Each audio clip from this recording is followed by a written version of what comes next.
You are now listening to the Checkmate Arcade Podcast, episode 217, recorded on November 1st, 2015, brought to you by Frigiblast Studios in association with NoobReview.com.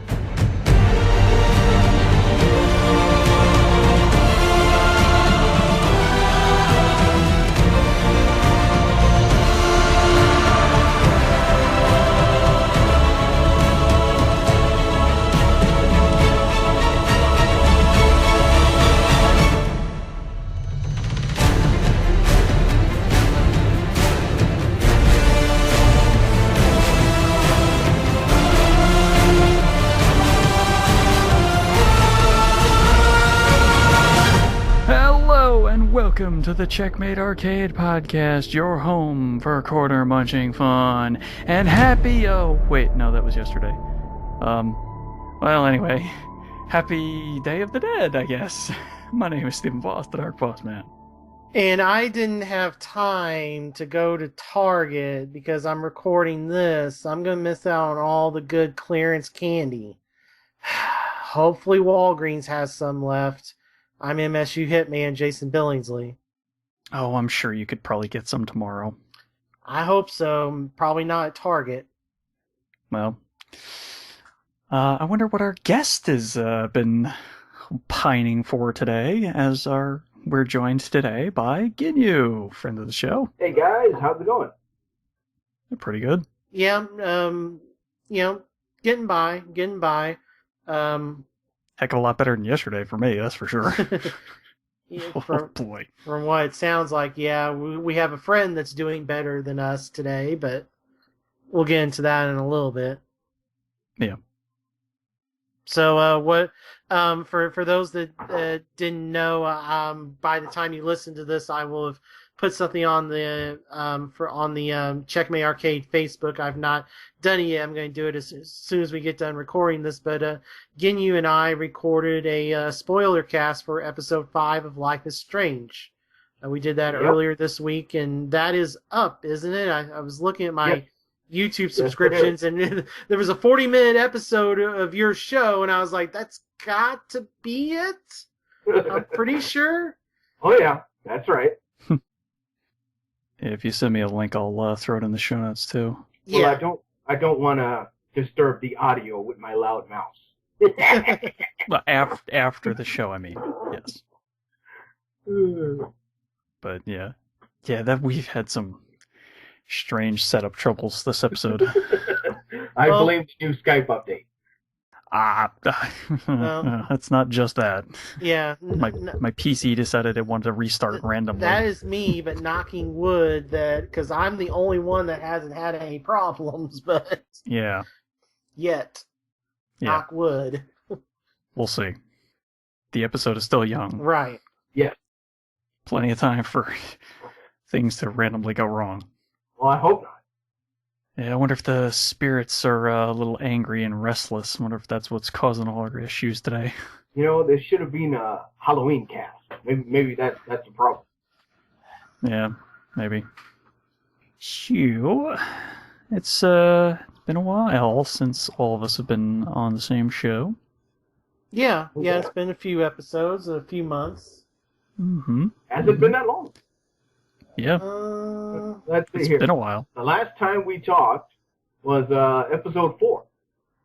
Episode 4 of Life is Strange, I think. Well, that you and I.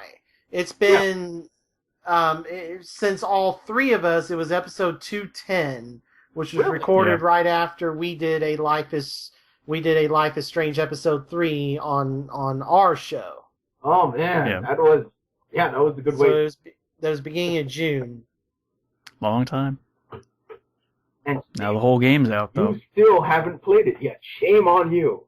Nope. Yes. I didn't buy it until like he didn't buy it until a episode month and a half ago. Yeah, episode 4 came out, and there were some various sales, and I was like, because now I've gotten to the point where I just send Steven sales that I think he might be interested in directly on Facebook Messenger, because he might not see the rag tag until it's too late. But like, see, I told you about Persona Q. I told you about Witcher. Mm-hmm. Yeah, unfortunately, I haven't been able to capitalize on any of them right at the moment. Metro Redux PC for. Well, I have the Metro games on 360, so it's not a huge deal. Okay. Oh, you know what? You guys may have a chance to hear about my Retro World Expo story. Ooh. Because I was there.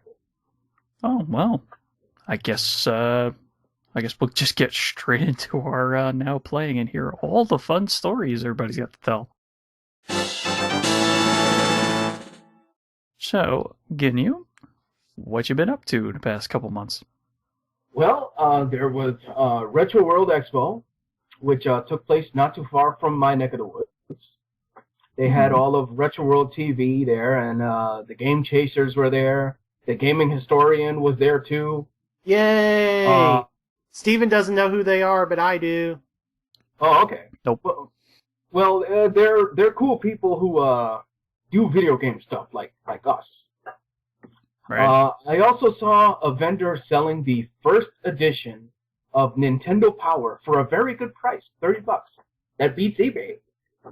Wow, yeah.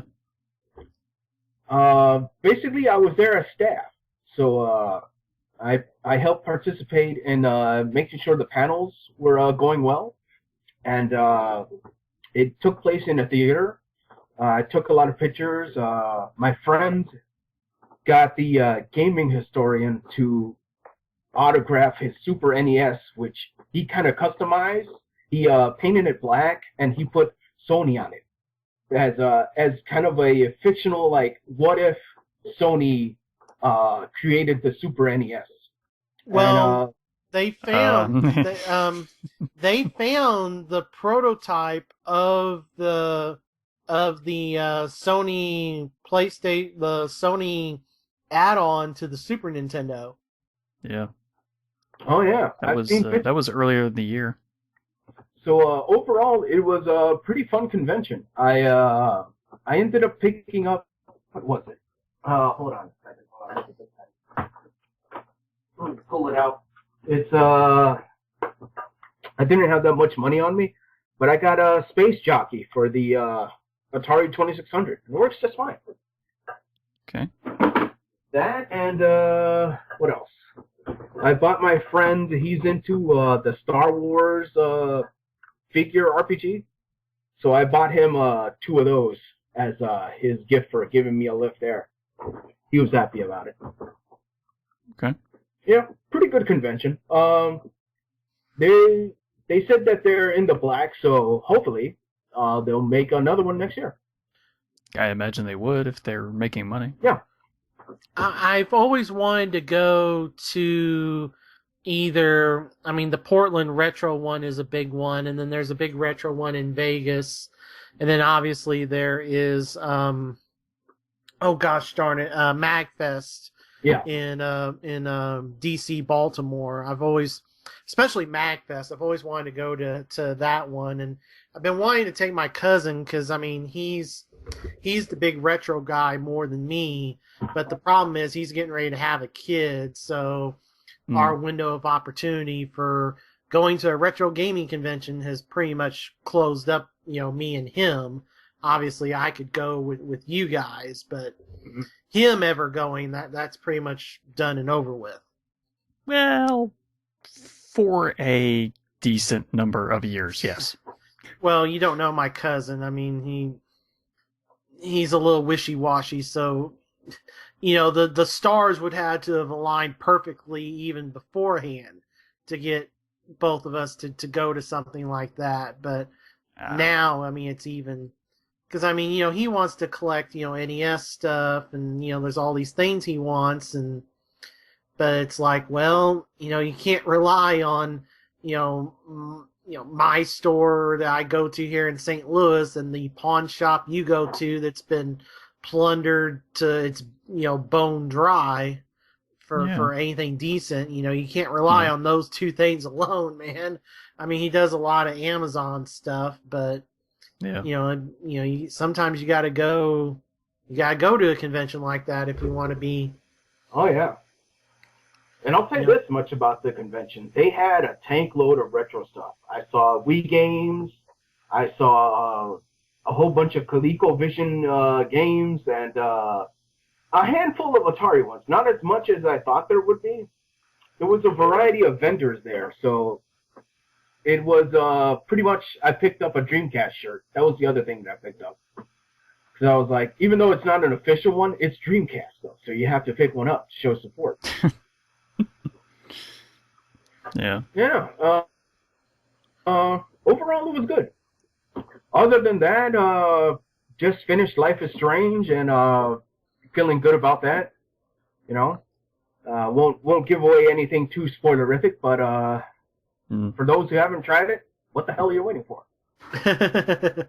Yeah, I have to. Yeah, I'm sorry, I've been busy with Destiny. Oh, really? Okay. That's been sucking you in. Okay, Yes.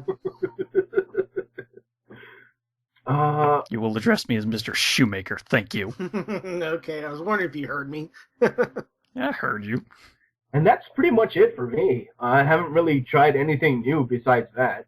You know, mostly trying to figure out which of my PC games Windows 8 can reconfigure so they can work again. Yeah. Oh yeah, and a side note, I finally got a patch so that I can stream Diablo 1. Pretty happy about that.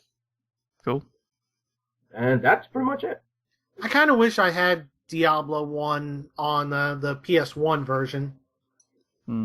That's actually... Yeah, because you could play that on your PS3. Yeah. Oh wait, no, you can't. Yes, don't you you have can. the? Oh, you have the you have a new one now, Yeah, right? I have a new one now, although it's not hooked up because of Right. the Xbox One took its spot. Yeah. But yeah, I have one that works, so I could hook up a PS3.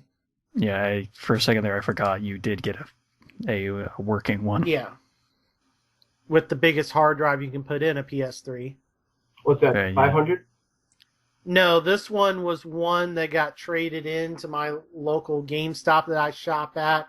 When he was upgrading systems, it's got, I think he put a 2 terabyte in there, but the PS3 will only read 1.5 terabytes.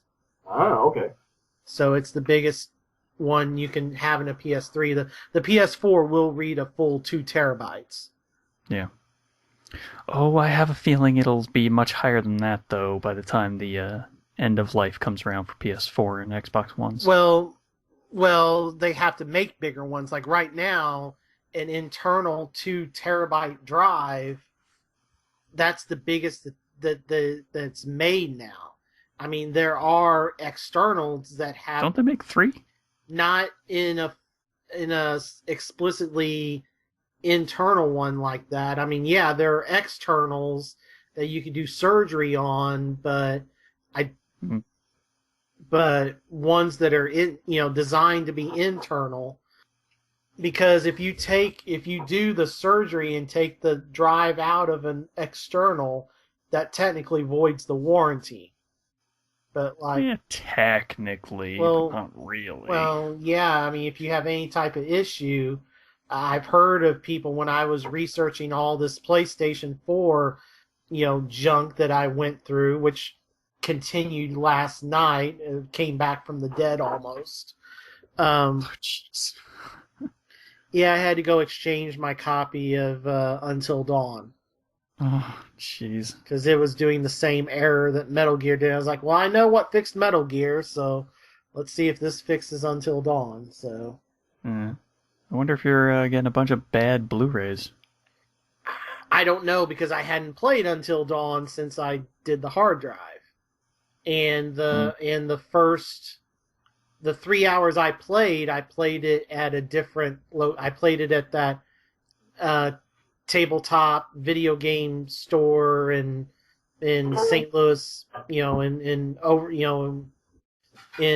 St. Louis County that does the super late night magic that I went to a couple times. Like one time I worked job number I worked job number 1, went there for 3 hours, paid to play PlayStation for like 2 or 3 hours, which ended up being Until Dawn, and then stopping for Magic. Okay. But I hadn't played it on my home console, until last night, but anywho, I didn't mean to cut you off there again. I didn't. Oh, no. I was going to ask, generally, how much space do the new games take on the hard drive? It depends. Retail, I will say anywhere from 15 to 60, well, at least on PlayStation. Now, the Xbox One has some that are even bigger, but in terms of PS4, I would say retail anywhere from 15 to 60 gigabytes. That's a pretty decent sized chunk there. Now, that's for retail. Now, I mean, there's plenty of downloadable. Now, Life is Strange got that big by the time all the episodes were done. Life is Strange was like 15, 16 gigs on PS4 by the time it was all said and done. I mean, there are obviously, smaller ones, like Shovel Knight's a few hundred megabytes. And, I have much smaller ones on there. But in terms of the retail games, I would say I think the smallest retail game I have is Metro Redux at like 15 gigs. If I got the Back to the Future on retail, that might be smaller, but I haven't gotten that yet. I'm tempted to get that for PS4, considering I never. Well, it kind of irks me that they released it on disc for PS4, but I guess they didn't release it as a download or whatever. It's kind of like, hey, I bought this on PS3, but none of the other stuff's cross-buy, so I guess why would I expect this to be cross-buy? Even though I bought the Telltale collection, that was only, the 2 Walking Deads, Wolf Among Us, Borderlands, and Game of Thrones. Yep. Well, I'm guessing Sony just does not care at this point. Well, I don't think that's a Sony thing as much as it's a Telltale thing. I don't think Sony decides what's cross-buy and what's not. That's to each individual, game publisher. I guess maybe. And I mean, I don't even think the Vita definitely wasn't out when Back to the Future originally came out. I think that is a straight up like 2009 game.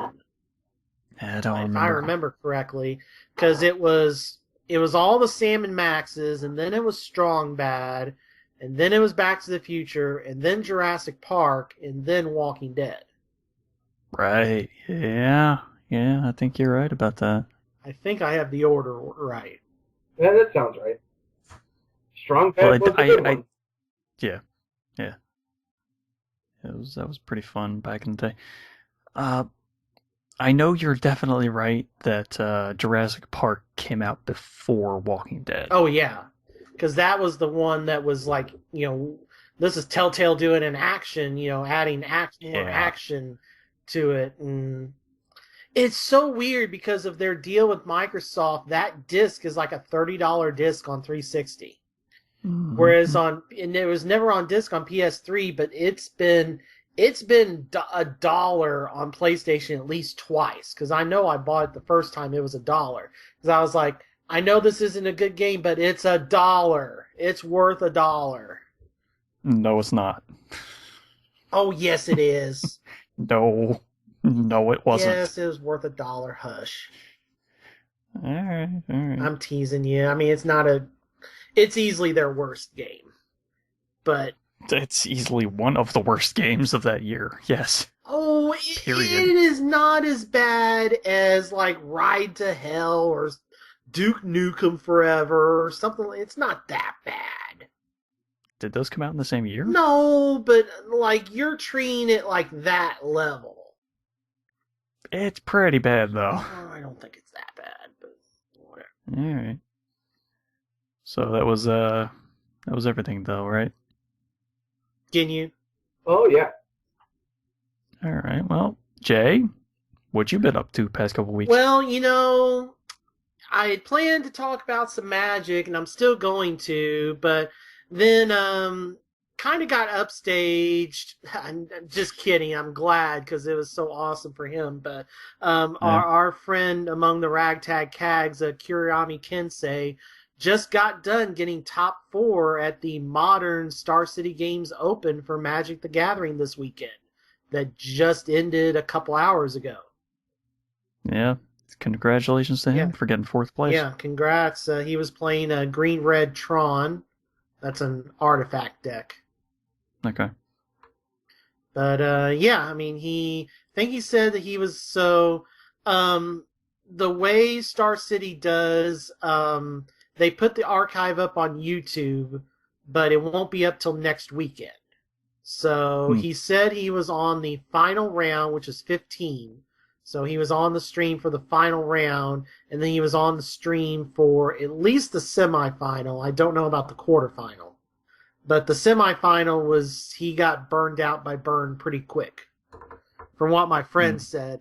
And it was just weird because, like, my friends were my Magic friends here locally in St. Louis were talking about the Modern tournament, and then I wasn't putting 2 and 2 together, and then I had to go to GameStop to exchange that game, and then I'm trying to get something to eat and get back here for the show, and I'm like in the drive-thru at Steak and Shake, refreshing Facebook while I'm waiting, and then he talks about top 8ing Star City Games Dallas. I was like, oh, my friend, and then it took me a few minutes to put 2 and 2 together that, yeah, that's the tournament they're talking about, Jason. That's what they were watching earlier today. So, yeah, congrats to him. I will happily sulk into the corner as the number 2 Magic player among the ragtags as Kensei jumps way out in front. So congrats to him. That's so awesome. Yeah, he was always really good at Magic. Yeah. I still remember those games when we were playing Duels of the Planeswalkers. It was just like, I could beat everybody in the group but him. It's just like... Yeah, he was always rough to play against. Yeah. But, so, the coverage is there, on the website. I'm sure others have seen, like I said, he got in the top 8 Green-Red Tron, won best of 3 in the quarterfinal, but got beat pretty bad in the semi against Burn. So, top 4, he gets to go to any one of the next 4 Star City Games Invitationals, whichever one he chooses. Those happen every, 3 months, because they go by, a season thing. Right. It's pretty good, though. Yeah, it was awesome. I wish it's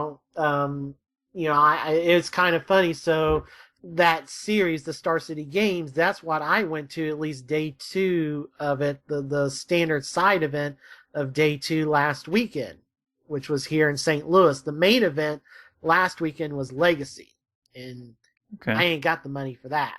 But yeah. I borrowed a bunch of cards, and I went and played the standard $5,000 prize pool tournament on Sunday. And I was playing a new deck. I was playing a Tarka Red, which not a new deck for me, but mono red is no good. Red white's not good right now. That's the only, red deck you can play other than Jeskai. And oh gosh, sorry, I don't have a grand to spend to build Jeskai. 4 of the new Jaces is going to run you $300, so... Jeez. Yeah, you want to... So another copy of Jace is crazy again? Yeah, the one from Magic Origins. Damn. Yeah. Okay. He only costs 2, but he's one of the flip planeswalkers from Origins, but you haven't played Origins yet. Yeah. No, not yet. Basically, he turns into a Snapcaster Mage. I mean, he's really good. I mean, he's obviously not as good as the one that got banned, but he's pretty dang good, and he's gone up. He's $75 a pop now. Oof. Yeah, that'll really set you back. Yeah. So, but yeah, so this is the only deck, and I borrowed a bunch of cards from my group that plays Legacy and Modern. I'm the only one in the group that plays Standard. And I went 4-3.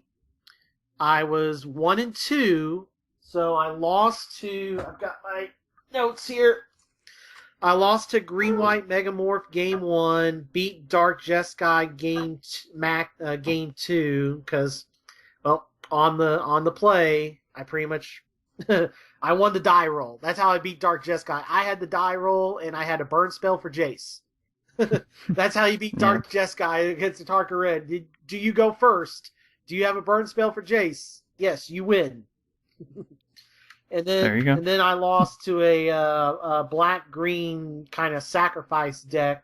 So I was 1-2, and then I went 3 straight against, some, some, I guess, what would the polite term be? Some home brews. Yeah. Some lower tier decks. Yeah. So I get to 4-2, and I was trying to see the standings, and I couldn't see the standings beforehand. And I should have offered to my opponent to try to intentionally draw. If we had intentionally drawn, we would have both made money. Oh. And we went in, we played it out, and I lost, so I didn't get money. He did, but he didn't jump up enough spots to warrant the risk of playing. Because you have to get in those 5K tournaments, you have to get top 17 through 32nd, because remember I got 17th at the one in Indy, so that gets you $50, but 9 through 16 gets you $100. Okay. And he didn't finish anywhere near high enough to justify risking, so we should have just split, but I didn't think to offer it, and not split the prize, but intentional draw, so we both money. But we didn't. We just, I didn't think to offer it and played it out and lost, didn't get any money. But, oh well, I mean, had fun. So a couple other things. First off, a real fire broke out at that tournament on Sunday. Really? Yeah, the concession stand, something happened. I don't know if it was a grease fire or something caught on fire, and we had to evacuate the building, and it was 30 minutes before we could go back in. Jeez. Yeah, so that was a little crazy, because at first I thought, oh man, did somebody pull a Yu-Gi-Oh! And get pissed and pull the fire alarm? No, it was a legit fire. Okay. Which is kind of scary. But, everybody got out safe. Everybody got out safe. The sprinklers didn't get activated, thank goodness, because this was a legacy main event, and even modern, and those legacy decks, especially foiled out, are worth like 10, 20K plus. So luckily nobody's stuff got damaged. As far as I know, nothing got stolen, so A-okay on that front. That could have been a worst case scenario. All the cards watered out. Right. Yeah, exactly. Because I mean, they as soon as the fire started, they shut the gate pretty quickly, and I just heard the alarm go off. The tournament I was at, we were almost done. We were past time for the round. We were waiting for one match to finish. But the other 2 tournaments had to get set back like 20, 30 minutes because people were in the middle of games. But, but our tournament was able to recover much easier.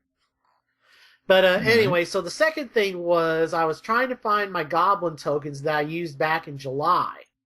Yeah. Because this deck does run the Goblin producing cards. And I'm looking all around for them. I'm like, damn it, where did I put those damn Goblin tokens? So I'm going around. I'm like, well, surely I didn't put them in this old Versus tin. And I open it up because I thought it was the tin that the shell of my Batman Superman deck was in. But no, it was the shell of my old Vampire deck from Zendikar, from when I first started Magic. Okay. And I'm looking through, there's like, oh yeah, look at all these cards. I remember these cards, da-da-da-da-da. And I get halfway through the tin, and my jaw drops, because I thought I had sold these, but apparently I did not. As I come to find out, I still had my playset of Verdant Catacombs. And Verdant Catacombs is? Verdant Catacombs is the black-green fetch land from Zendikar that was not reprinted. There are 2 sets of fetch lands. I forget what set they were originally from back in like 2000, but they got reprinted in cons. That's one set of colors. And then the other set of colors came out in Zendikar, and those haven't been reprinted. So the Verdant Catacombs, given that Golgari is a thing, because they search for black and green, those are worth about $50 to $55 a card. That's pretty good, yeah. Yeah, so I essentially found $200 in cards I didn't know I had. Surprise. Yeah, nice surprise. So I was able to turn one of those catacombs into the 4 Atarkus command I need, and I should be able to turn the other 3 into the 9 Khans of Tarkir fetch lands I need. Okay. And I have a Tarka Red, and I'll have a standard deck for the next few months. Oh, good. Because I liked the Tarka Red. It was a fine deck. You know, I made a couple misplays, but I did all right going 4-3 with it, considering I never played it. And granted, I've played Burn and stuff, but it's a little different. It's a little more combo-y than a standard aggro deck. But I was like, oh gosh, well, I guess I'll have to save up some money at Christmas, because this is going to cost me like $200-$300 to get the 13 cards I need. Oh, nope, I found a place at Verdant Catacombs. So, yeah, so I was really happy with that, and hopefully now I can get back to playing Standard. All right. All right, so that moves into Xbox One. Right after we recorded the last episode, I beat all 5 Planeswalker campaigns for Magic Duels Origins. Oh, cool. So I've just been playing that, trying to do some of the daily quests that pile up to accrue enough gold to get packs, because I'm not spending money on gold until they're supposed to be doing a patch to put out Return to Zendikar, but they haven't done it yet on Xbox One. I think they did on PC. Wizards has just kind of blown the last 2, like they're getting way worse with duels than they used to. The last 2 duels launches have been bug-ridden, just horrible, but I think... Is it still buggy, or is it fixed up now? It's fixed up on Xbox One, but the PC version, the Zendikar patch went out. But it's not been on Xbox One yet. It's still not on PS4 at all. The base game is still not on PS4, so I don't know what they're doing. But I've played a little bit of that. Been waiting for some other people to, get it so we could play it. I know. It's not just you. There's someone else I know at the shop that I go to that's got Xbox Live, and he still hasn't downloaded yet. So right. I gotta delete it and then re-download the whole thing so that way I've got all the patches too. Yeah, well, that irks me about Xbox, but the next thing doesn't irk me. So, remember I talked about EA Access last episode? A little bit, yeah. I found out something interesting. What's that? Because the way Xbox One will convert physical copies to digital. Let's say you had a physical copy of the game and you bought the digital one on sale. It automatically converts it. You don't have to delete it and re-download the digital copy like you do on PlayStation. Oh, okay. That also works for all the games in the vault on EA Access. So that's good to know. Someone like me that had access to the games he wanted from the EA Access vault, I was able to install and patch the physical copies and then take the disc out, and they work just fine digitally without needing the disc, because I have EA Access and I have the EA Access app, so it did it all automatically. Oh, so good. I don't have to download any game that's on EA Access in the vault. I can just install it and be fine. Well, as long as you have access to said game. Right. So what's this access all about? Is there like a tank load of games that you can play or something? Yeah. Basically, it's only on Xbox One. It's $30 a year. It gives you access to all of EA's old Xbox One games. So essentially, every Xbox One game that they've had come out between the launch of the Xbox One and right now, March of this year, those games are all free to play. You can download them or install them, play them for free. Any new game that comes out, like right now, if I wanted to, because Need for Speed's coming out, any new game that comes out, you can download it the week before and play it up to 10 hours for free. That's convenient. You also get a 10% discount on anything digital you buy EA related through the Xbox store. Which includes, it's getting to be not a bad deal. Yeah, because essentially for paying $30, I have full access to the multiplayer and everything and can play whatever, for Titanfall, both Battlefields. I have EA Sports UFC installed. I just installed Need for Speed Rivals. At some point, I'll install Plants vs. Zombies Garden Warfare. If I want to do any of the older sports games, I could. If Steven wanted to do the Dragon Age multiplayer, I could install and do I could do Dragon Age. Is it worth doing it? Well, no. Not Dragon. I mean, I could, if you got into the multiplayer, I could borrow a copy of Dragon Age and install it, and we could play the multiplayer. And I'm asking, is it worth playing the multiplayer? No, I've not found anybody that plays it. There are some single player rewards you can only get from killing like the dragons and stuff that they put into the multiplayer. So there are some like special thrones and beds, and there's some special things you can get for the single player. It? Nah. Yeah, nobody. The cosmetic stuff is not that useful. Nobody I know plays it, so yeah. Nah. But it's there. Like if you just started Xbox, if you just got an Xbox One, in those EA games, at all interest you, I mean, $30 a year is pretty good for all that, especially if you're going to do any of the EA Sports games, the Ultimate Team modes, getting 10% off of the point bundles to buy packs. That's really nice. Now the truth comes out, huh? Yes, I will. That's your real reason. Well, I mean, it's also having.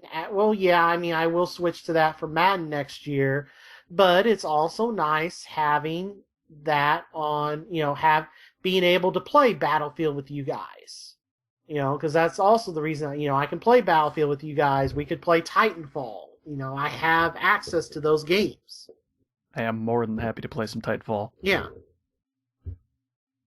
But yeah, I mean, so good. I wish that Sony and EA, whatever broke down between them, but it's too late now. I have it on Xbox, so yeah. That is a really nice thing. That is the one feather in the cap that Xbox One has over PS4. So, all right. I guess it. So moving on from Xbox One, I got back into Persona Q. Okay. I was sitting at Dobbs Auto Tire, getting my tires in alignment and oil change all worked on.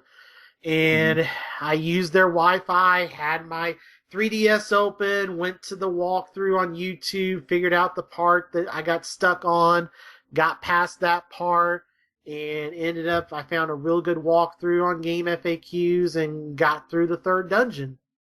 Oh, cool. So now I'm at the 4th dungeon of 5 in that game. So, all right. Well, you're getting close then. Yeah, I'm making progress. So, really enjoying that game. And it, depending on when Steven gets this up, it might still be available as a $20 download. So as long as you're not completely anti-download on Nintendo, $20 is a pretty good deal for that game. If it's a small enough download, then yeah, it's worth it. Well, I'm sure it's a few gigs. I don't know how many blocks it is. I haven't looked, but that would be information to help. All right, I'll go look when we get done, see how many blocks it is. Thank you. The sale ends Monday the 9th. So if you're listening to this before Monday the 9th, it should still be on sale. Yeah. All right, moving on to PS4, we discussed Life is Strange for our detailed things about what I thought about it. Go to El Supercast on YouTube, on Ginyu's YouTube. We'll have the link in the show notes. We spent about 40 minutes on it, so. Oh yeah, it was pretty intense. Somebody on this call needs to catch up on it. All right, I told you guys I will make it a priority for this week. Within 5-ish days, I'll have the whole thing played through. No, I don't want you to rush it. I mean, we're just teasing you. We're trying to tease, but How is 5 days rushing it? It's like a 3-hour per well, episode well, game. right. I understand, but for some of us, it is one of the best games of the. It's still my number two. It is my number two game of the year right now. I have some reservations, but I'm more than willing to play it. Okay. You have some reservations, really? Mostly about the voice acting. Oh, what? It doesn't float your boat? It just sounded a little odd, that's all. Oh, okay. Well, Ashley, The dialogue he itself, has an issue with more the than dialogue. the actual acting. Yeah, he has an issue with the script, with the hella, and It just sounded like they were trying way too hard. and I work around people that age, and maybe it's not exactly like that, but it's closer than you and the Giant Bomb West crew have been giving it credit for. It's Like I said, I'm more than willing to play through it now that I own it. okay. But that was one of the reasons I was like, I could pass this by. Oh, But now that I own it, I will play it. all right. I played some more Madden 16 Ultimate Team Mode. I'm glad I wasn't playing online this weekend because this really irked me. So they have campaigns based on the seasons that they do, and they had this campaign last year called Most Feared, where they took certain player cards and they were one rating, and then on Halloween weekend they would get a super boost to their rating. Okay. So, okay, fine, whatever.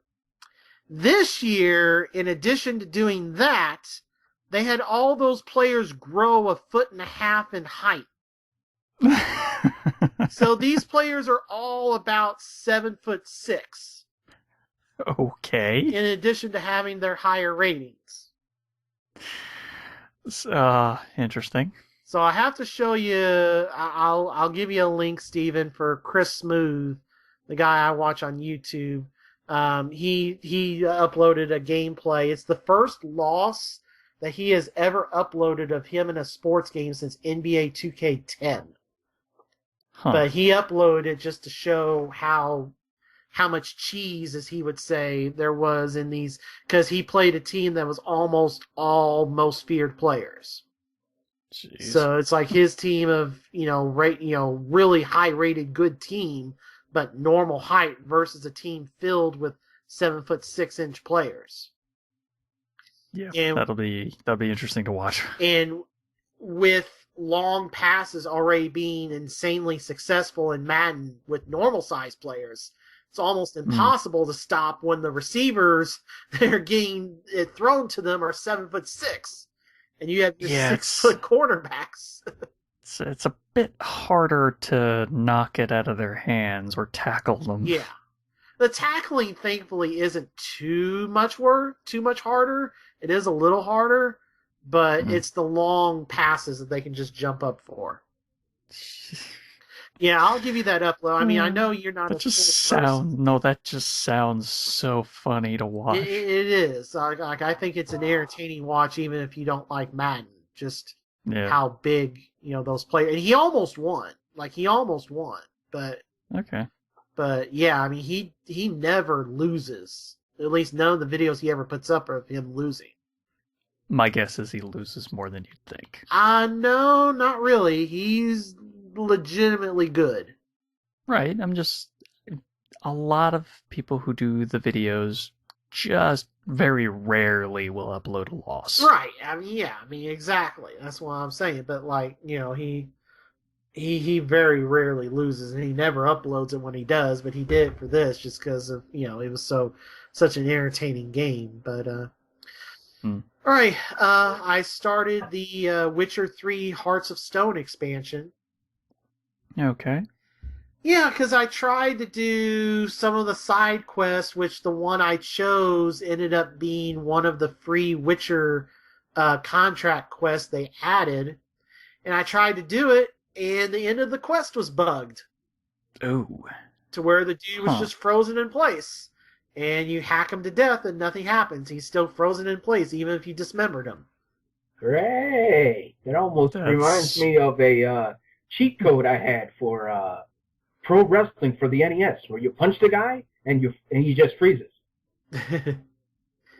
Yeah, that's pretty much exactly what happened. So it was just like, well, thankfully, like I had to go back. I had to redo the horse racing. Like I had just downloaded, like Witcher just before this had put out a 16 gig patch, and I was like, okay, everything's patched up. And then they've added another patch since then, but I haven't gone back. But I just decided, okay, I'm going to play Hearts of Stone. I was just going to go straight to that.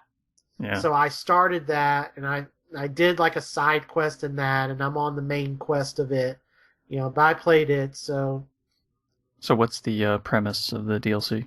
Well, I haven't gotten that far yet, but right now, you find a Witcher contract where you have to go meet this guy in his mansion on the northern part of the map, and there's these monsters in the sewers of Oxenfurt that are killing people and causing ruckus and everything.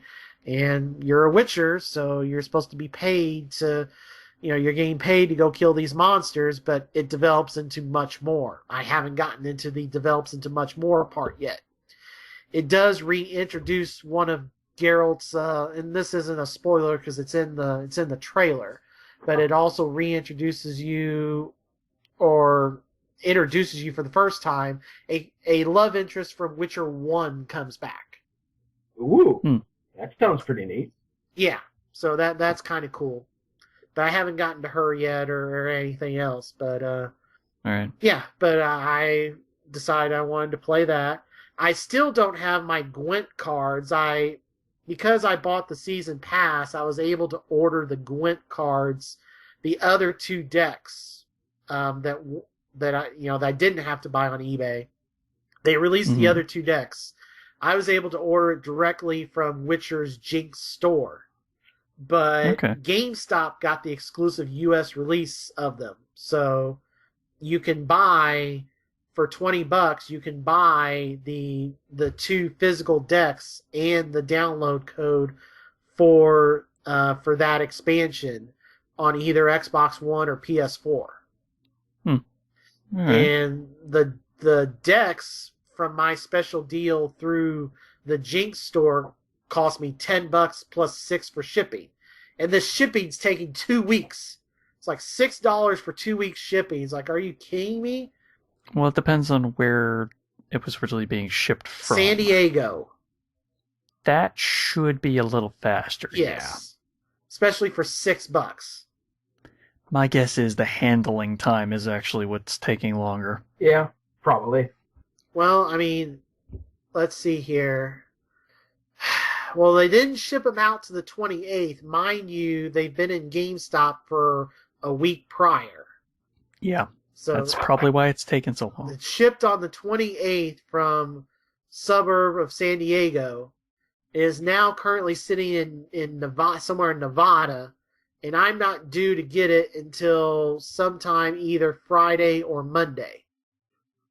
Was it U.S. Postal or was it something else? It is Parcel Select USPS. Okay, so yeah, it shouldn't take that long. So Kesmer, help!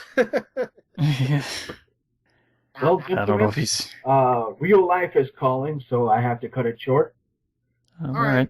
Well, it was fun having you on for a little while. Yep. And I can't wait to hear your take on Life is Strange once you're done with it. Yes. Well, like I said, I'll have it done by the end of next week. All right. And with that note, I will bid you guys adieu. See you, Ginyu. All right. See you later, Ginyu. Yep. Take care, guys. All right. So, last thing is I started Divinity Original Sin Enhanced Edition today.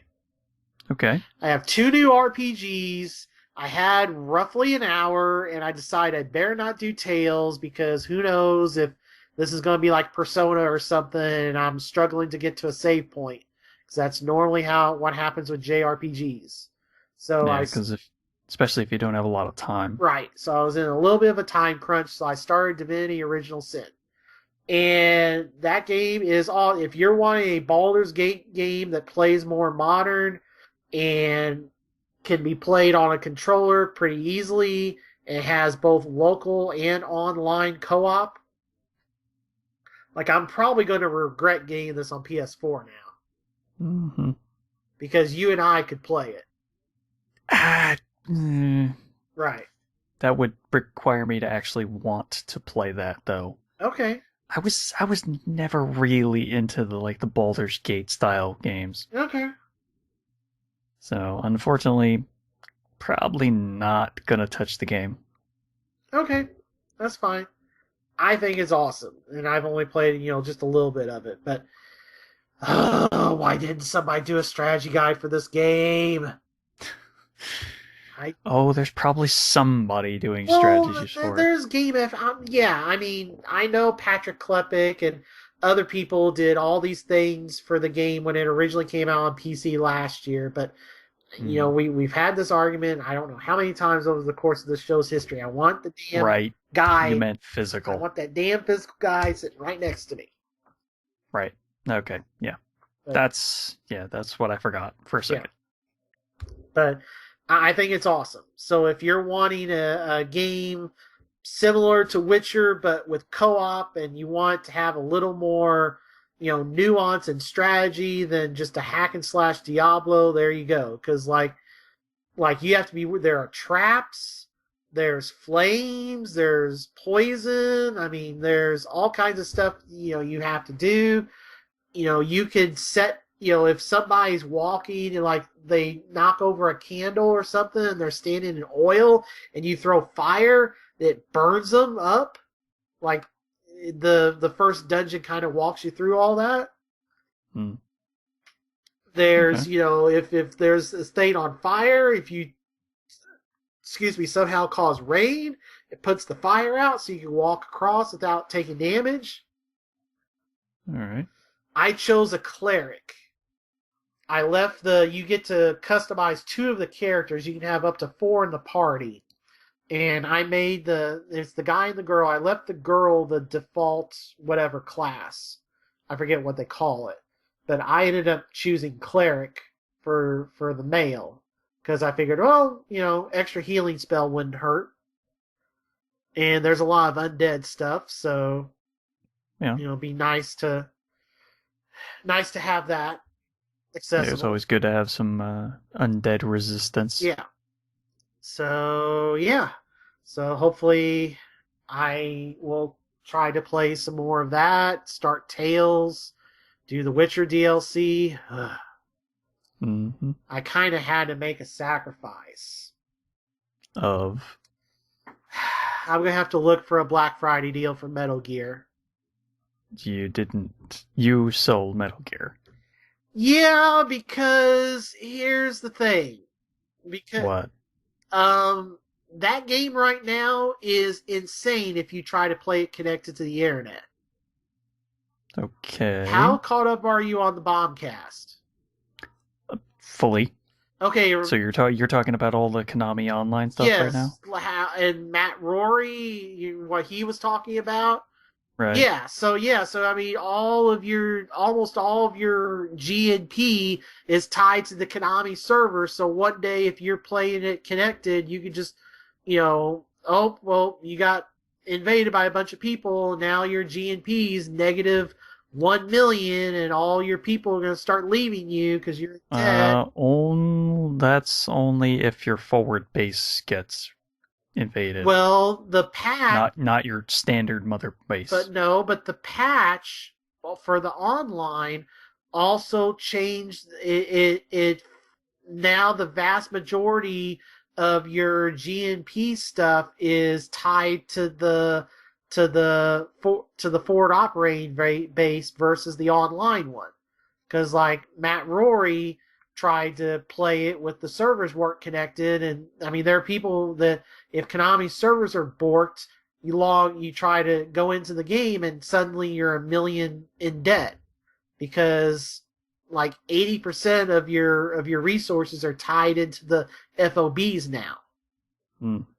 So it's completely messed up playing that game. Like if you're starting now, like I would be, and I just traded the disc. I mean, I was getting $40 for it at GameStop, so I went ahead and got Divinity because they were almost sold out of Divinity. Like if I hadn't pre-ordered it, they'd be sold out. Right. So I'll get back to Metal Gear at some point, but I wanted to. That's just irking me about the. Yeah, I don't know why they keep tweaking the online in kind of a worse direction. Because they want the monies. Well, they're not going to get monies now if they keep doing that. Well, yeah, because then you're going to buy. I was thinking about actually buying the game. They want. Now I'm thinking about less buying the game. Right, which is what I went through, and I'm like, okay, $40 for this, sure. I'll use this to pay off my Divinity fully, sure. And I'll pick it up again at some point. I mean, it's Black Friday. There'll be some deals. I'll pick it back up. Yeah. When I have some more money. But, I had that Magic tournament. I'm trying to pay off the Xbox I just bought. Getting $40 for Metal Gear sounded pretty good. I mean, I can understand now, yes, that's your reasoning for getting rid of it. Sure. Okay. I will reacquire it. I mean, everyone should play it, yes. Yeah. And then that error, came up with Until Dawn again. It's just like, oh, come on. Yeah. But anyway, yeah, so that's everything I've been playing. Steven, what have you been playing? Oh, whole lot of Destiny. Kind of not much else. At least for a long time. There is some new stuff to talk about with Destiny, though. They actually added in a Halloween-style event called Festival of the Lost. And that goes on until November 9th. So now you can run around with masks of various NPCs or enemies, such as a mask of Crota, who you already killed, or a mask of Oryx, who I already killed. Some of these masks are pretty funny. And they actually have quests tied to certain masks. So there's quests where if you're wearing the Antheon mask, the quest requires you to accidentally trip off the tower. So, the way you trip off the tower is, jump on the railing and jump off. Mm-hmm. Kill yourself. Some of the things are funny.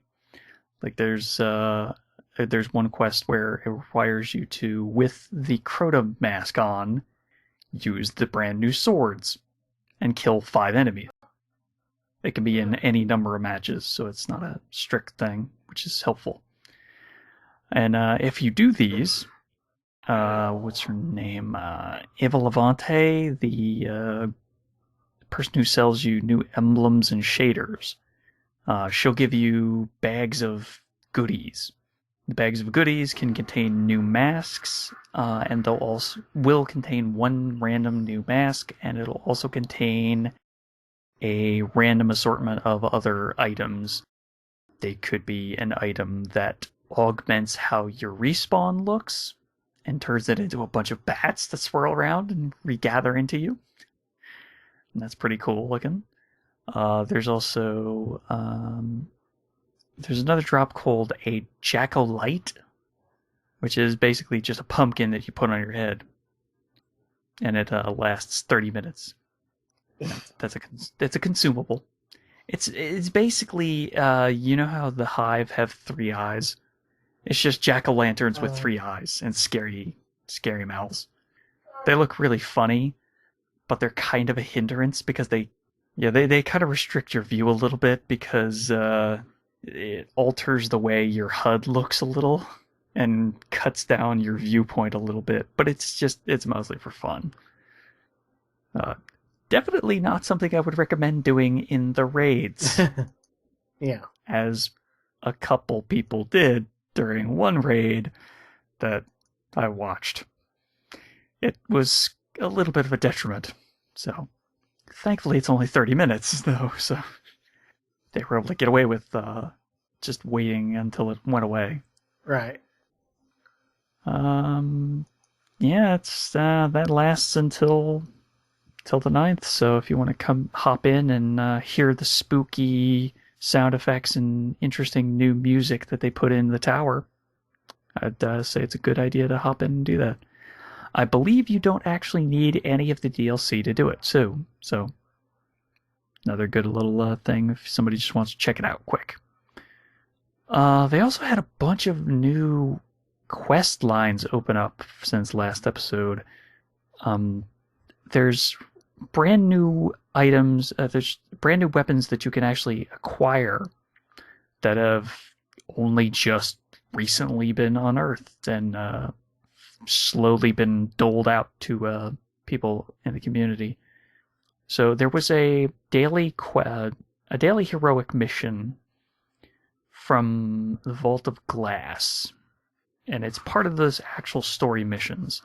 So if you go through it, you'll go through the normal story. But if you follow a side path and go through a bunch of very precarious jumps, you'll find a series of 3 ghosts that are hidden throughout that level.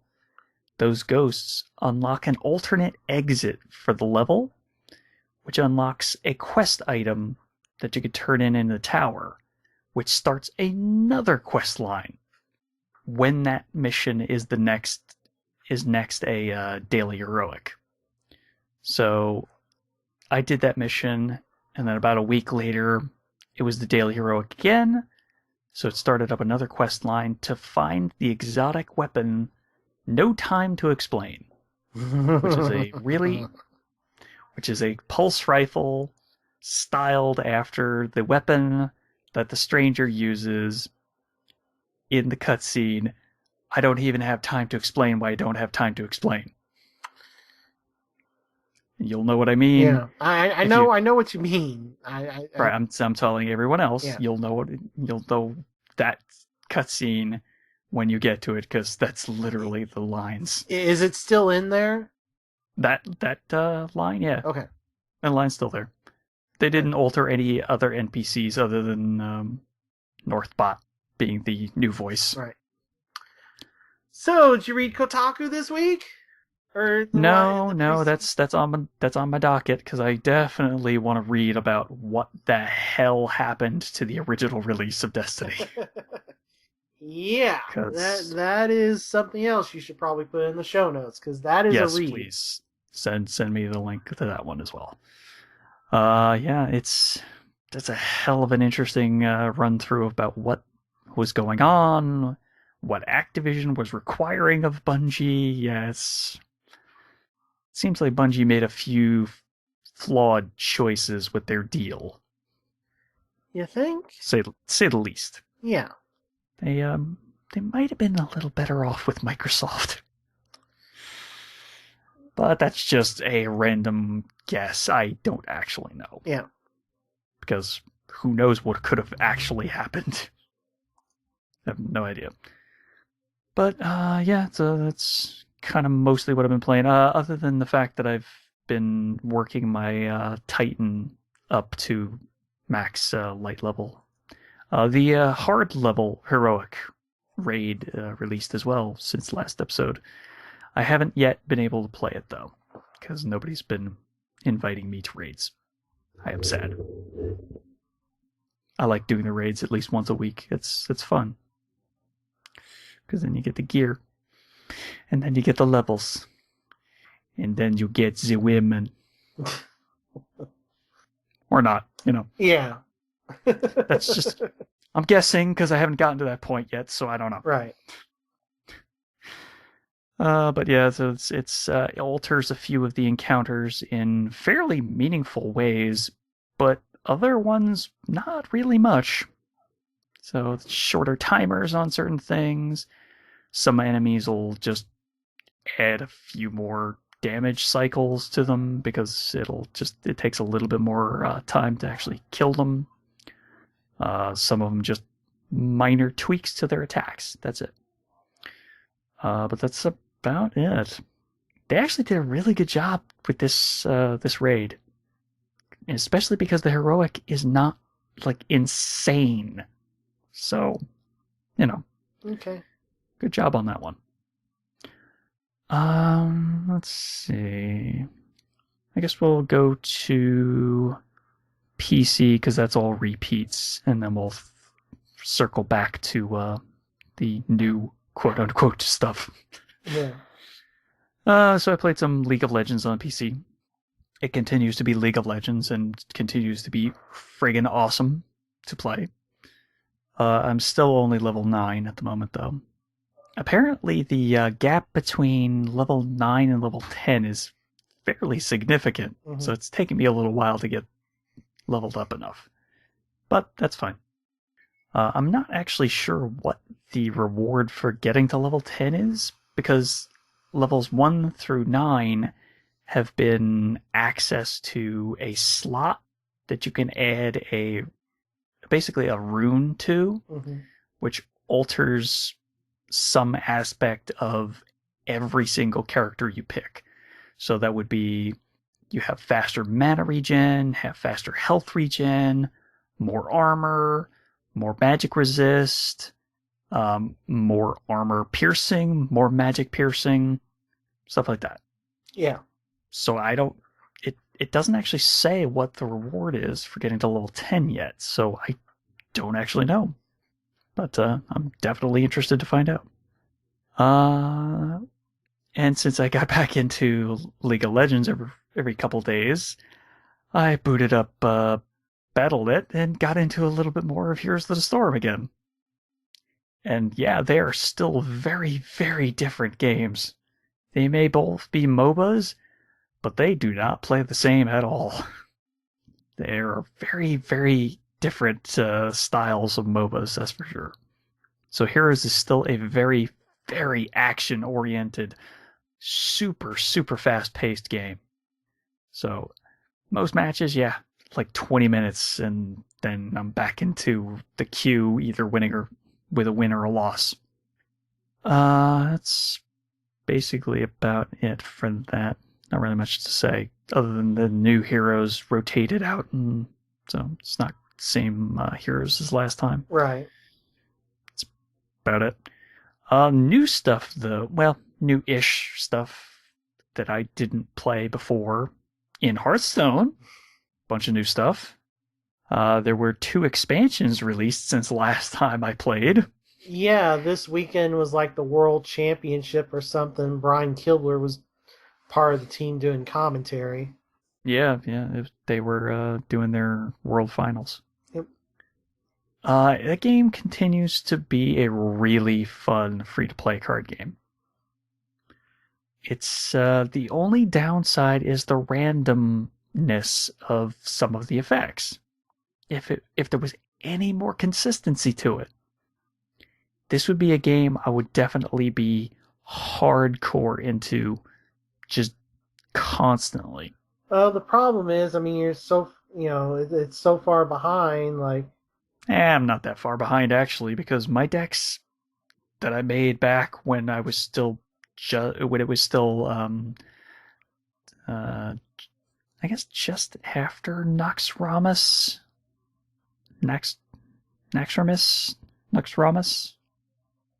whatever the first story expansion was. Once that one was out and I had finished up with everything in that, all the cards from that are still pretty strong. One of the things that actually did change was some of the legendary cards got banned. So you can't use them in ranked at all. Okay. Which, that's something new. So yeah, one of my favorite legendaries, oh god, I've forgotten his name now. He's a demon. I think his brother is Malfurion. Okay. Which is the druid class guy. He's the brother of the druid, druid hero. Yeah. I can't remember his name though. But yeah, he was apparently banned because he is stupidly good, and I put him in every single one of my decks. Of course. Because why not? Why would I not want to abuse whenever I play a card, I gain a 2/1 creature? I mean, sure. Yeah. I mean, sure, he did cost 7 to get out of the field, but, still. Yeah, I mean, that's not that much for that game. It's, I mean, especially in a druid deck, you could ramp up to that real quick. Mm-hmm. Let's see. Yeah, my decks are still pretty strong considering. Yeah, not really much else to say about it. Oh, there is one new change. In ranked mode, if you reach rank 20 or higher, you now get a chest. And at the end of each month, the chest will unlock, giving you better rewards. But depending on how high you're getting ranked. Okay. So, my guess is it's a pack, either of the older set or maybe of the newer sets, depending on how good you do. And maybe it's specific cards. I don't know yet because I haven't opened it up. I'll know by next episode. Yeah, so there was 2 new expansions, and then there was also a new story expansion as well added on. Black Rock Mountain. So yeah, I really haven't gotten too far into those, but there was 2 expansions: Goblins versus Gnomes. It's mostly mech focused, so there was a lot of new mechs introduced and new mech monsters introduced as well. So there was a bunch of other keywords as well that were introduced. A new card type called Spare Parts, which basically is a random set of buffs for either you or your enemy, and depending on what the card actually does. So some of them could be +1 attack, +1 defense, or +1 health. It could be gain stealth for a turn, random things like that. Then they also came out with a expansion called the Grand Tournament, which is not a tournament mode for Hearthstone, fortunately. It is, however, a fairly sizable expansion that adds brand new keywords like Inspire.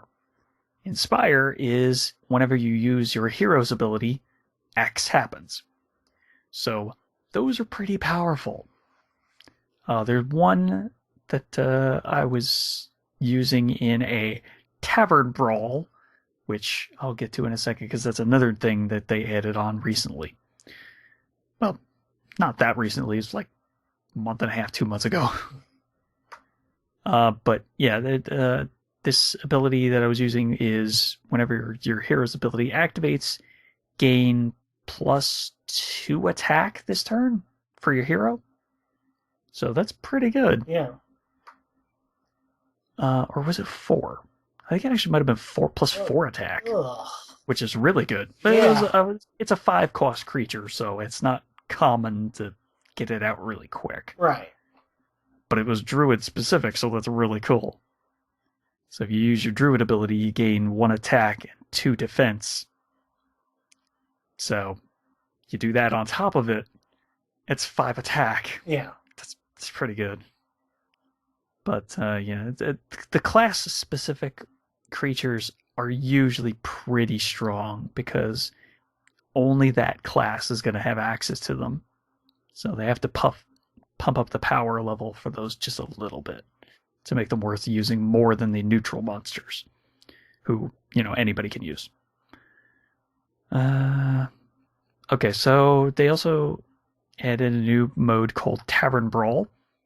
Tavern Brawl is essentially a random set of rules for a week, and each week those rules rotate out. The rules can be, there's been a pre-made deck for you, and X creatures are inside of it. This past one that I was just playing, all the decks were random, but all the decks had just an insane amount of spider cards in them. So, spooky scary. So that was their Halloween theme for the week. But the one previous to that was actually all cards in your hand have a random value of cost associated with them. So each turn, the costs will randomize. And none of them would get higher, but they could go very low. So a very high cost creature could cost 1 that turn, which that's kind of nuts. So they basically, sometimes they'll include rules there where you have to build your own deck. Sometimes it'll be decks created for you. Just another way to random and get you coming back for another day or two a week. So each time you win 1 Tavern Brawl each week, you'll gain access to a pack. So that's pretty good. More ways to get packs, which is always nice. Alright, so that takes care of PC, so let's hit 3DS, and then we'll circle back to the only other thing that's brand new, even though it's like 10 plus years old. More than that. I don't know when it was released, so I don't know. Maybe 15 years old? It's 15 to 20. Alright, well. So I was playing some more Picross E6. Not E3. E6. On my 3DS. So, yeah, still picking away at the regular Picross puzzles. I'm, I think, 2 pages away from finishing them all up. And then I can move on to the Micross puzzles, which are the works of art that have been translated into Picross puzzles. Then on about a week ago, I want to say it was exactly a week ago, I was playing some games over at Scott's house, friend of the show, Scott. Mm-hmm. All right, so yeah, about a week ago, I was playing some Mario. Yeah. Wrong brother. Luigi's Mansion Dark Moon on 3DS. And Scott and I were playing some multiplayer. Okay. And that has 4-player download cart multiplayer. So only one person has to have the cart, and the rest can just download it from the system. Which is nice, considering that game's out of print. Yeah. I mean, you could also just download it from the eShop as well. Well, right, but... It was actually kind of fortuitous timing, because I didn't even think of it. But yeah, Luigi's Mansion Dark Moon. Oh wait, this is Halloween week. Huh. Funny. Kinda. So yeah, we played some multiplayer in Dark Moon, and the multiplayer modes that they have, they're not bad. They're pretty fun. There's one where you have to clear the floor of all ghosts, and then you move up to the next level of the house that you're trying to clear. It seems like the layout for each house level is basically the same, so you're going to run into the same rooms over and over again. But I want to say if you did get to the roof of the house, the final level, there was a boss fight, and that room was different. The towers, the houses that you're climbing, can be any number from 5, I think, up to 10 levels. 5 was the minimum, and since there was only 2 of us, 5 was probably about the right amount. Because it's not easy with just 2 people. I think it was a little more tuned for 3 or 4 people. Because those ghosts can be a little rough at times. It basically pulls from, I'm guessing, the entirety of Luigi's Mansion Dark Moon and all its various ghost types. because there was one or two ghosts that I had not seen before. One of them was a blob ghost, which could split into various gooey blobs, and you'd have to suck up those blobs after stunning them with the flashlight. And that would slowly decrease the size of the full ghost for you to suck him out. Okay. And two of the other modes were get through each level in X amount of time, and you have to find hidden watches to extend your time, so time attack, basically. But with a super strict time limit. You have X amount of time to find the exit, just go. But you have to stop and find some extra time bumps that'll give you plus 5 seconds per time watch you find. Because sometimes finding that exit's not that easy. And then the third mode that we played, and this was pretty fun, but not as easy as just collect all the ghosts on this level and then go to the next level.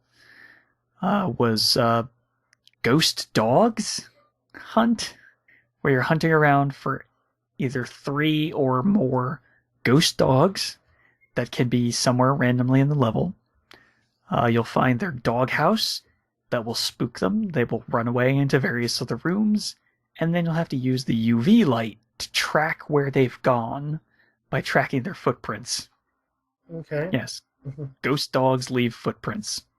Paw prints, to be more exact. Okay. And that was pretty fun, but that definitely was not designed for just 2 people. Right.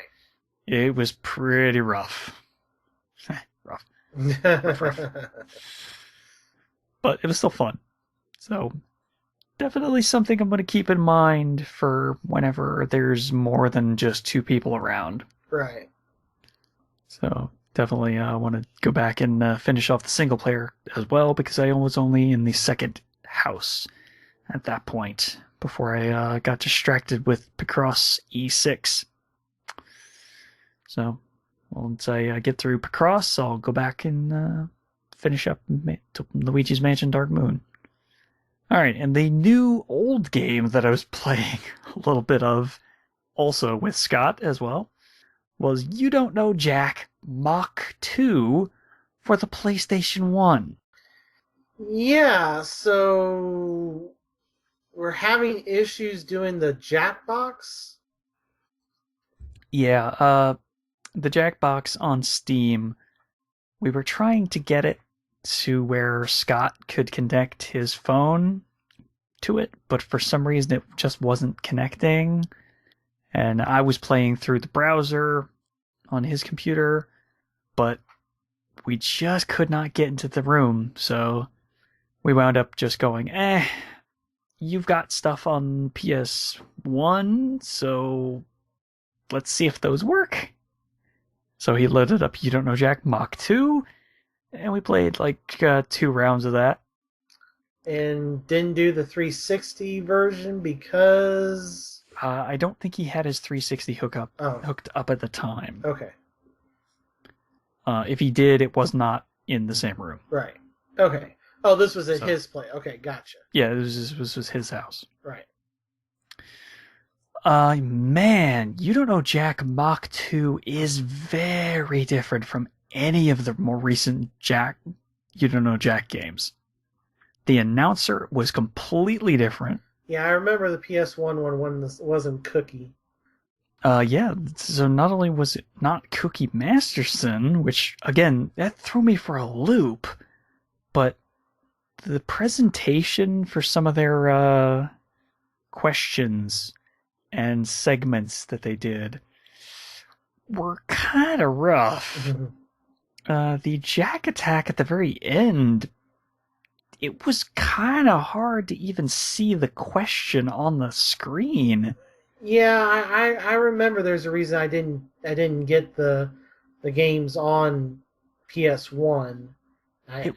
It was just a really weird choice. They had different colored words, and then the squares in the middle would like change colors and rotate in odd ways, and the text would blend in way too much, Okay. making it incredibly hard to see. Right.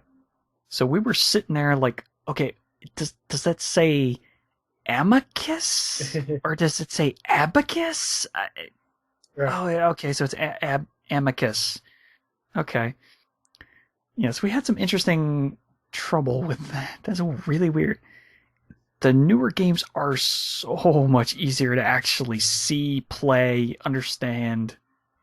The rules are very simple. It's actually really way better than the PS1 games. Wow. Yeah.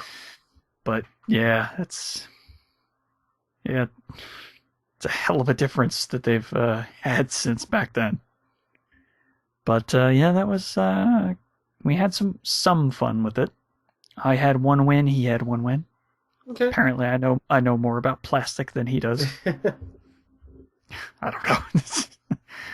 I don't know. It's some weird topics on those. So that's all the stuff that I was playing. How about do we have the games coming soon? Yes, we have. We do. We Okay. have the coming soon for November and December. Ooh, all right. Let's get into that.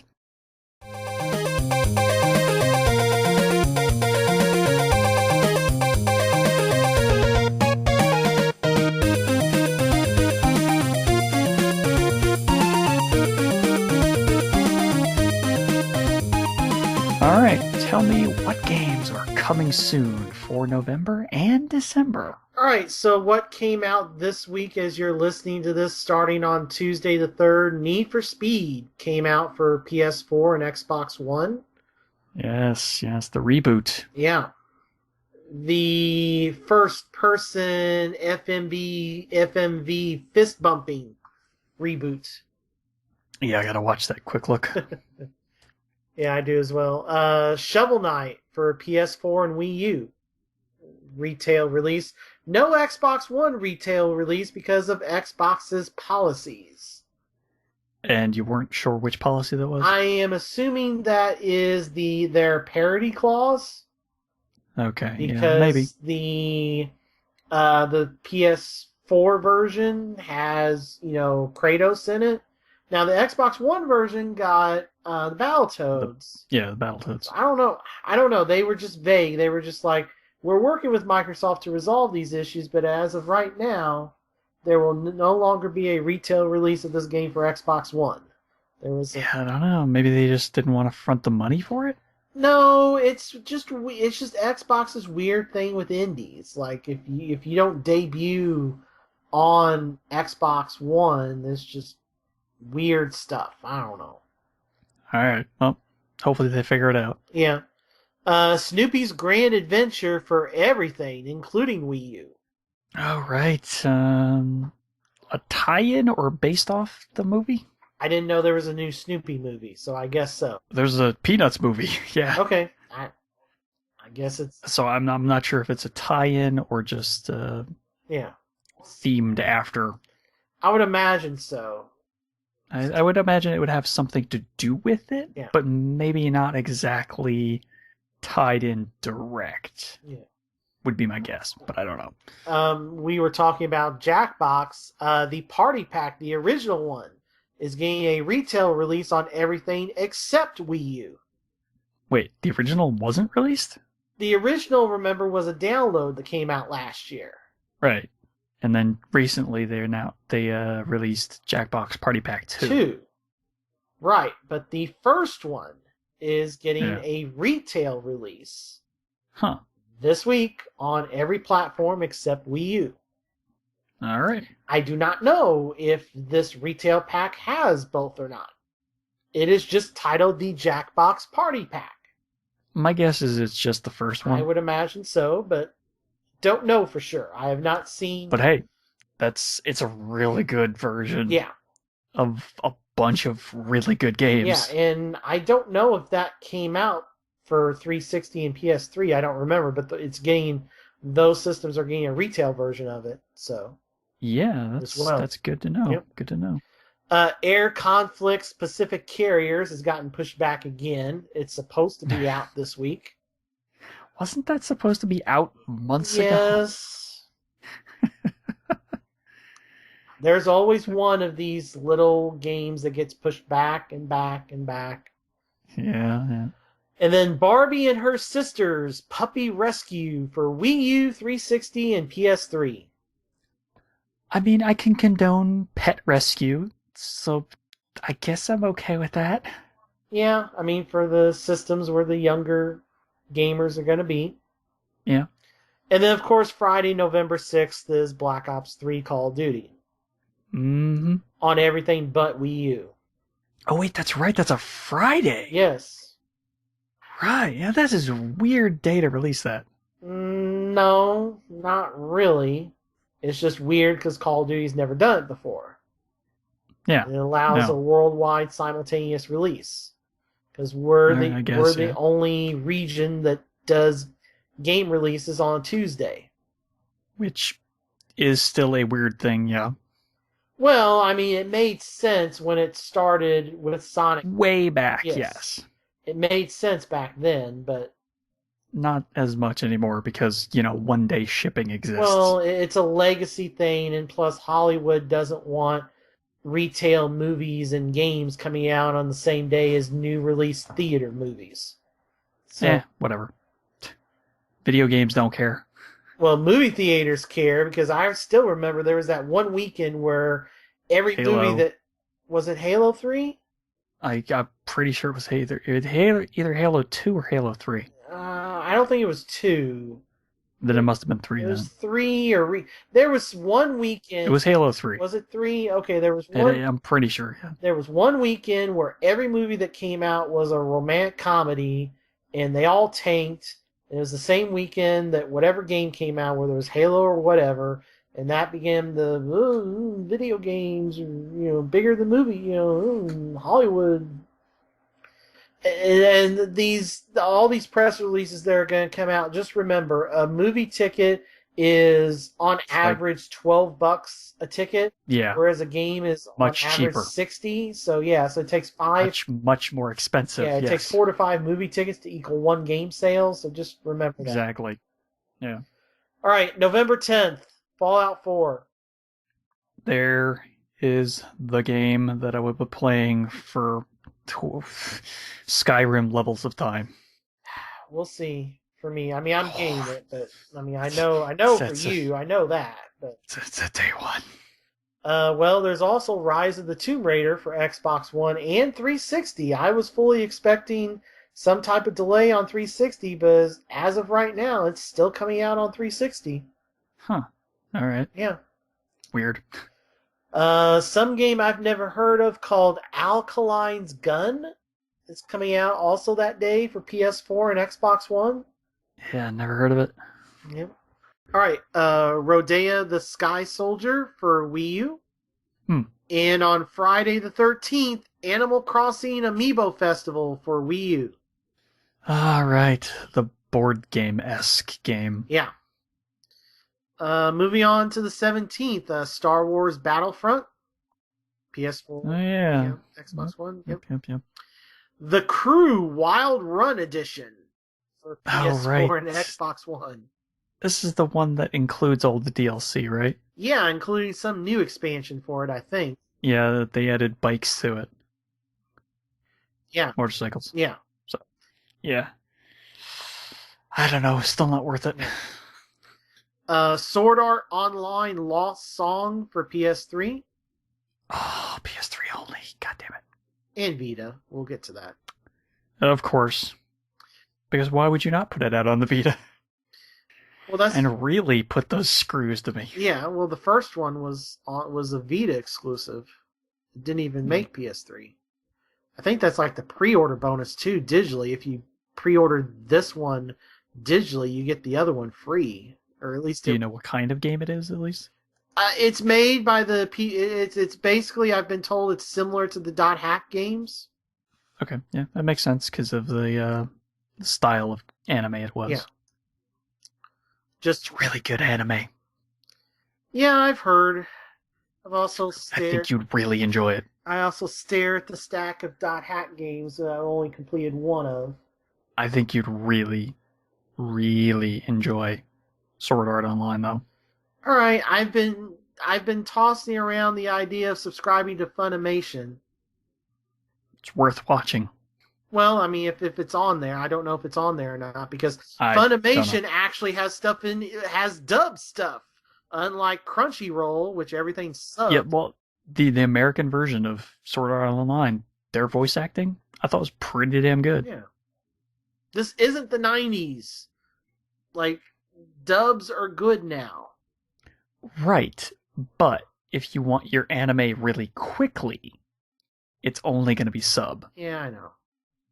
which is fine in some cases. It's weird how Funimation doesn't advertise that streaming service. Like, I see Crunchyroll ads or hear Crunchyroll ads all the time on various podcasts, but never a Funimation ad. I just find that weird. I don't know. All right, didn't know this was still a thing, but okay. Kung Fu Panda Showdown of Legendary Legends for There was a TV show, if there still isn't. Okay. That makes sense then, because this is on everything, including Wii U. Yeah. And then for some reason, we're getting a port on PS4 and Xbox One of Deadpool. Okay. Okay. I don't know why you'd want to. Yeah. Because even unlike, I don't even think we mentioned it last time, Darkstalkers 2 got the definitive edition. I think we did, but we mentioned it. Okay, but they pushed it back to like a Friday release. But, I mean, that came out at $30, and at least that has the DLC. There was no DLC for Deadpool. Yeah. I don't know, whatever, but yeah, that's out. Was this a full release then? Was it they're trying to extort $60 out of people? I don't know what the price of it is. I'd have to look. That's not worth much more than budget price, that's for sure. I got it when it was $20, and it was fine. Yeah, it's a fine game for about 20. Yeah. Not worth full price. Right. Oh, not even worth 50. Yeah. The retail release of Game of Thrones, the Telltale series, is that day as well, on everything but Wii U. Interesting that we have no retail release date yet for Tales of Borderlands, or Tales from Borderlands. Yeah. Interesting. Yeah. And then Monster High, New Ghoul in School for Wii U, 360, PS3. Clever. Yeah. And then Friday the 20th has Mario Tennis Ultra Smash for Wii U. Yeah, that's right. One of their few games that they have for this holiday. Yeah, I mean, we mentioned their last two exclusives. Or no, two of their last three. We're getting ready to do the third here. November 24th, Thanksgiving week, as traditional. There is nothing that week for consoles. We have December games, though, this time. A lot for December. December 1st, we have Just Cause 3 for PC, PS4, Xbox One. Yeah, that's going to be a good game. We also have Tom Clancy's Rainbow Six Siege for the same platforms. Right, yeah. That's going to fall by the wayside pretty quick. We have a PS4 port of Trackmania Turbo. Right, yeah, they were still doing that, weren't they? Yeah. Jeez. And then on Friday the 4th, we have Xenoblade Chronicles X for Wii U. Oh, yeah, that's right. The sequel. Yep. Then we go to December 8th, EDF 4.1, The Shadow of Despair, Earth Defense Force. 4.1, The Shadow of Despair for PS4. Huh.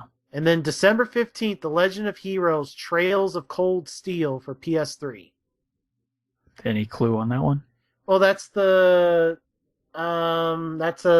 well-known JRPG series.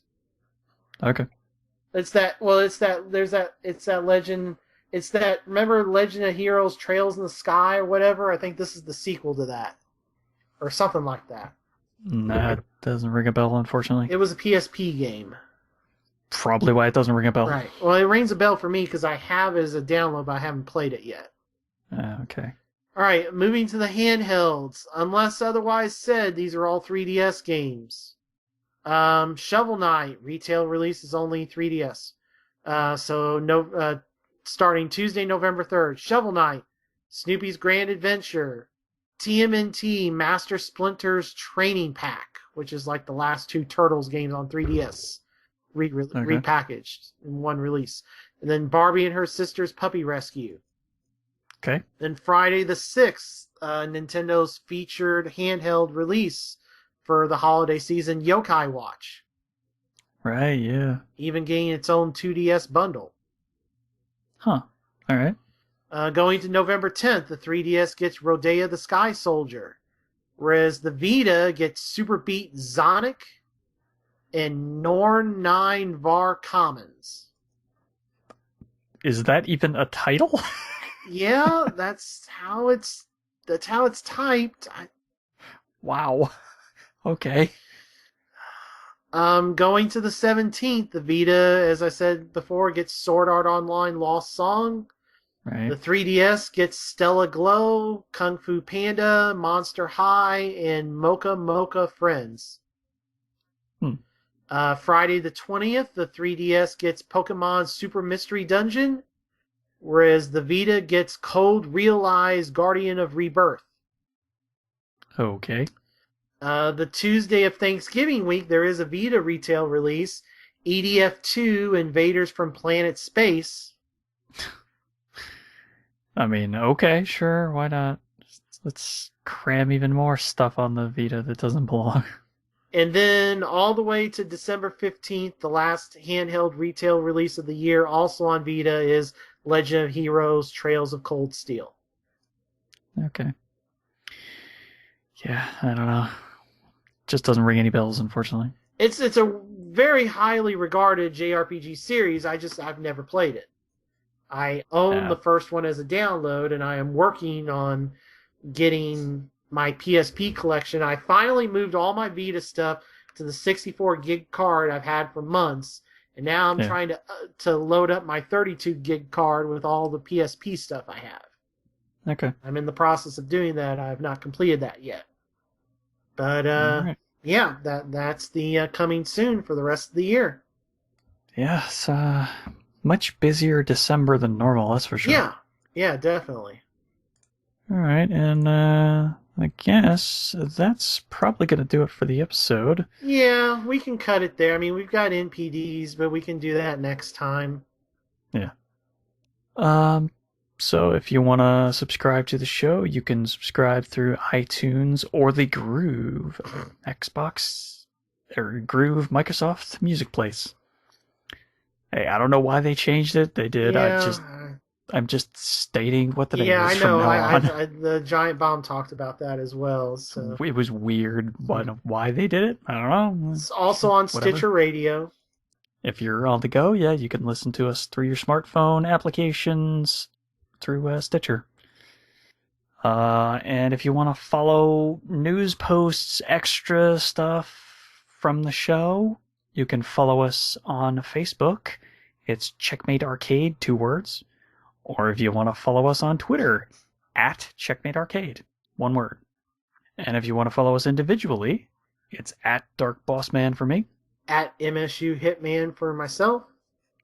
And I think that's gonna do it for this week.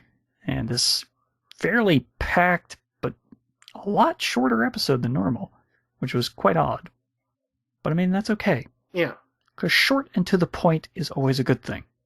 Yes. So I have been confused about what day and holiday it is. My name is Stephen Boss, the Dark Boss Man. And I still need to go load up on clearance candy. I'm MSU Hitman, Jason Billingsley. And maybe we'll see you on live PSN, and maybe even on the net. Peace out, everybody.